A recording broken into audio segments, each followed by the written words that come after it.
आणि यानंतर राजकीय गोटातून एक बातमी येते, इंटरेस्टिंग आहे।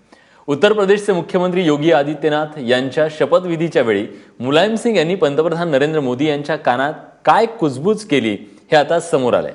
थोडा अखिलेश का ख्याल रखिए और इनको सिखाइए असे शब्द मुलायम यांनी मोदींच्या कानात कुजबुजल्याची माहिती आता समोर येते। या दोघांच्या जवळ उभ्या असणाऱ्या एका भाजप नेत्यानं टेलिग्राफ या वृत्तपत्राला ही माहिती दिली आहे। उत्तर प्रदेशात समाजवादी पक्षाच्या दारुण पराभवानंतर 3 दिवसांपूर्वी लखनौत जो शपथविधी सोहळा झाला त्यावेळेस हे कुजबूज झाले होती। या सगळ्या संदर्भात अधिक माहिती देण्यासाठी प्रशांत कदम आपले प्रतिनिधी आता आपल्यासोबत आहेत। प्रशांत, तो कानमंत्र काय होता याची उत्सुकता होती, पण कानमंत्र मागितला, आपल्या मुलाला कानमंत्र द्या असं सांगितल्याचं कळतंय। नक्कीच विलास, खरं तर रविवारी जो योगी आदित्यनाथ यांचा शपथविधी सोहळा पार पडला त्या सोहळ्यातलं सगळ्यात मोठी घटना जी सगळ्यांच्या लक्षात राहिली ती म्हणजे पंतप्रधान नरेंद्र मोदी आणि मुलायम सिंग यांचं हे हस्तांदोलन आणि अशा पद्धतीनं मुलायम यांनी पंतप्रधानांच्या कानात काहीतरी सांगणं। गेल्या 2 ते 3 दिवसापासून त्याच्यावरती सोशल मीडियावरती देखील बऱ्याच चर्चा सुरू होत्या, त्यातल्या काही अफवांप्रमाणेच होत्या।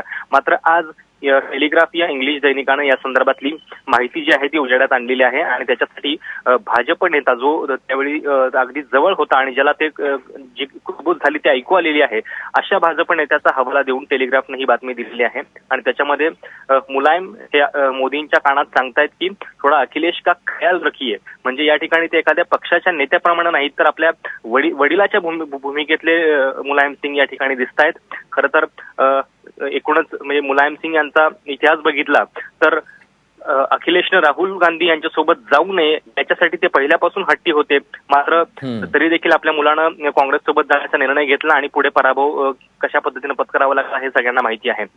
त्या दिवशी शपथविधीला खरं तर काँग्रेस आणि मायावती यांना देखील आमंत्रण देण्यात आलेलं होतं, मात्र हे 2 पक्ष या शपथविधीला उपस्थित नव्हते। मुलायम सिंग मात्र आवर्जून उपस्थित होते आपल्या मुलासही। आणि अखिलेश आणि मुलायम सिंग या दोघांनी अगदी हसत खेळत भाजपच्या सगळ्या मंत्र्यांचं अभिनंदन केलं होतं, त्यांना शुभेच्छा दिल्या होत्या पुढच्या सरकारसाठी। आणि त्या पार्श्वभूमीवरती मुलायम सिंग यांचं हे पंतप्रधानांच्या कानामध्ये अशा पद्धतीनं सांगणं हे आणखीन इंटरेस्टिंग आहे, कारण समाजवादी पक्षाच्या अध्यक्षांच्यावरती म्हणजे मुलायम सिंग यांच्यावरती अनेक बेहिशोबी संपत्तीच्या केसेस ज्या आहेत त्या देखील सीबीआयकडे पेंडिंग आहेत आणि त्यामुळं हे संबंध आणखीन मृदू राहावेत अशाच पद्धतीने त्यांनी प्रयत्न केल्याचं या सगळ्या याच्यातून दिसतंय। पण प्रशांत, आणखीन एक गोष्ट आहे ती म्हणजे ह्या दोघांमधला जो दुरावा होता तो दुरावा बाजूला जाऊन कुठेतरी आपल्या मुलाची काळजी आजही त्यांच्या मनात आहे असं वाटतं, अगदी थोडक्यात। नक्कीच विलास, म्हणजे याच्या आधी देखील ज्या थिअरीज सांगितल्या जात होत्या त्याच्यामध्ये हेच सांगितलं जात होतं की मुलायम सिंग हे अखिलेश यांचं पक्षातलं स्थान पक्क व्हावं यासाठीच हा प्रयत्न करतायत। वरून जरी ते अखिलेश सोबत भांडण दाखवत असले तरी भविष्यातलं अखिलेशचं स्थान मजबूत व्हावं हा त्यांचा पहिल्यापासूनचा प्रयत्न होता। म्हणजे पराभवानंतर सुद्धा जेव्हा त्यांना विचारलं होतं की या पराभवासाठी आता अखिलेश यांना जबाबदार धरायचं का, तर त्यांनी रागारागामध्ये सांगितलं होतं की असं कोणाला एकाला, तेव्हा हे प्रेम पुन्हा एकदा दिसून आलेलं आहे आणि आपल्या मुलाची काळजी घ्या असं त्यांनी सांगितलेलं आहे।